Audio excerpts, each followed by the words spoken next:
Today we are going to be discussing the payments I make on my 2025 Mustang GT, and then we're going to be going over how much you can pay to make 760 up to like low and 900 horsepower, because it's not that bad if I'm being honest. You can make some pretty easy power out of these cars. That's why I traded in my Supra. The price point to build this to make 900 and the price point to build that to make 900, it just made sense to go with this platform. But first of all, this car, the MSRP and the window sticker, they had it was at like $48,500, and then with the dealer options, like they had like locking lug nuts, window tint, something called like data dots. They had like a bunch of markups, and they had the dealer asking price. It was like 52 grand for this car. I can't remember the listing price they had when I went to go pick up the car, what they had it advertised as online. It was probably somewhere around the $48,000 mark, maybe a little less, because I ended up getting this car brand new. It was like 5 miles on the car. Brand new car, 2025 Mustang GT. This is the base model with 315 gears. I got this car for $38,000 flat. I ended up trading in the Supra. We negotiated a little bit. I got the Supra. They gave me $38K for that car, and which I thought was actually pretty good. They gave me $38K. It had like 56, almost 57,000 miles on it. This car, they were actually trying to sell this originally. We had the deal worked out for $40,000, and it was a white one. And then basically we had all the paperwork done, deal was cut out, and then they were like, all right, look, we actually can't sell you this car right now because there was a stop sale on the car, because I guess the BCM was having issues, like water was getting in there, and I guess there was some complications. But it was a white one, and pretty much I just told him, I was like, look, like, I don't really want the color, I don't really want any other color, I want white, because they rolled this out, and I was like, man, like, I really wanted white. I was like, if you guys want, like, we can do the deal right now, but I want it for $38K. I don't want to pay anything more. And I'm not gonna lie, they were a little hesitant to let me walk, but as soon as I kind of started walking to the door, because I had to work at this point, I was like, bro, like, I don't even care about the car anymore. Like, I gotta get home and work. I was like, if you guys want this sale, we gotta do $38K. If you can't, that's fine, you know, I gotta get home anyway, I got shit to do.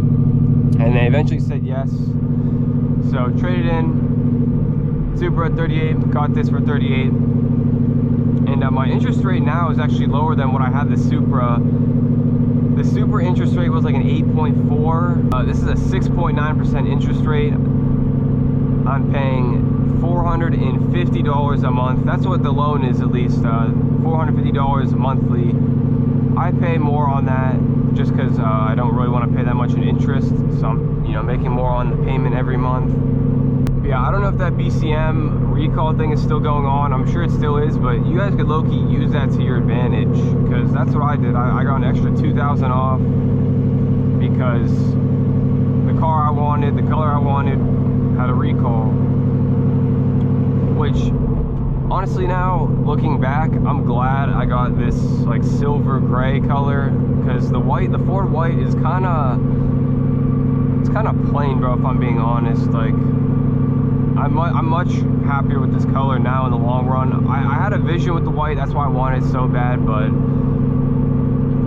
this, I'm a lot happier with this gray, I'm not gonna lie. But next up, let's talk about insurance. So I pay $377 a month for full coverage on this car. It's probably a little high, I'm not gonna lie. I do have like 2 prior speeding tickets, so that, you know, that definitely makes it a little higher. I'm through Geico. It was a lot worse through Progressive. I had Progressive when I first moved out here, and the rate was a lot worse. So I ended up calling around. I got a quote from Geico. They said like $377 a month for full coverage, which was a lot less than what Progressive was offering. So I made the switch. Hopefully next year when I turn 25, my rates go down, because I know for a fact 377 is probably a little high. And I need to wait for these speeding tickets to come off my record. Low key, one of them should be removed. The second one should be pretty damn close to coming off my record. So next year we should have pretty decent rates, I'm not gonna lie. So we're at $450 a month for the car, plus $377 for insurance. Let's talk about gas.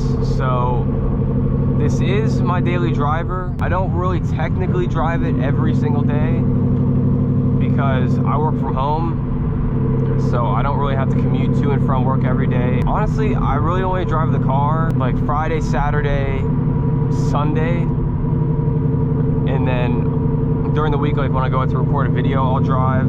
But I don't really drive this car every day of the week, and I'm paying roughly probably just under $200 in gas every single month. But next up, the next big question, how to make that 760 to 900 horsepower, the Whipple. What I did, you buy the car for $38K. I mean, I guess you don't have to get a new one. I just ended up getting a new one. Then you go out and get a Whipple. So the Whipple was $14,000. That is the stage 2 Whipple. That is a cat delete, dumps, tax, credit card fee, dyno hits. It was roughly $14,000 for everything, and then plus the install, which 14 grand to make 760 horsepower. And then the crazy thing is too, once you pulley down, so you can either choose to do oil pump gears or choose to not do oil pump gears. I know some people don't do them and they get away with it. I'm playing the safe route. I'm doing the oil pump gears before I pulley down. It's like an extra 3 grand for the pulley and to have the oil pump gears done, and you'll make like 900 horsepower on the 325. I don't have the balls to do it, so I'm having my oil pump gears done, but I could literally go out, get a pulley and belt right now for like fucking 150 bucks and make 900 horsepower right now. I just don't want to risk blowing up my motor, so I'm doing the oil pump gears first. So what, I'll be in 17K making 900 horsepower, but I think that's pretty good. I mean, I love the Whipple kits. I think this is the way to go. People ask me twin turbo or Whipple. I guess it depends how much you want to spend as well, because I know the twin turbo kits are, dude, you're paying some money for the twins. To do it right, you're paying a decent chunk more, and then your I guess daily ability is, it goes down. But I love the Whipple kit. I'm gonna always point people towards just getting a Whipple. And I guess the last thing for this car, you're gonna need some proper wheels and tires to be able to put down the power. I paid, it was like 880 bucks for some Mickey Thompson ET Street R's.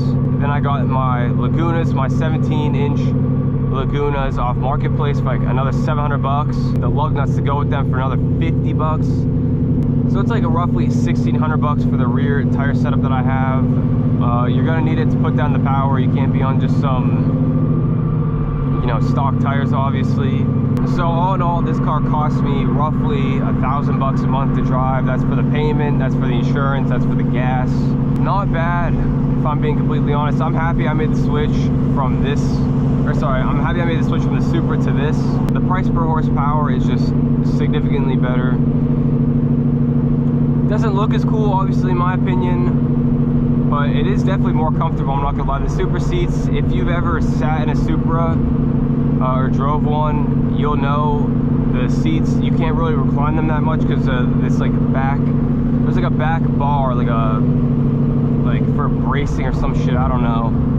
But you can't recline your seat all that much. It's not really that comfortable. And I road tripped that thing all the way from PA to Texas. It was like 21 hours of driving, and it wasn't horrible. It was doable, but it wasn't the most comfortable.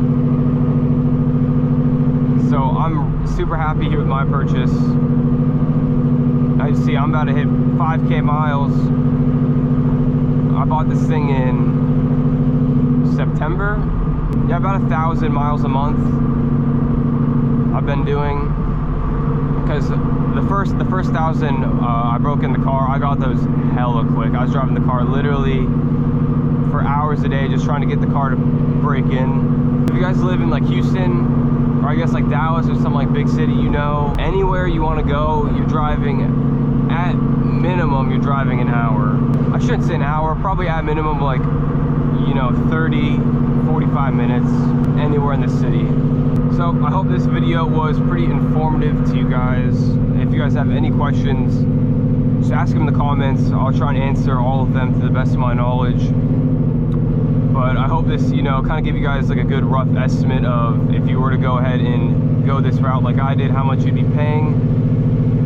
If you guys all enjoyed the video, make sure you drop a like, drop a sub, all that good shit, and I'll catch you all in the next one. Peace.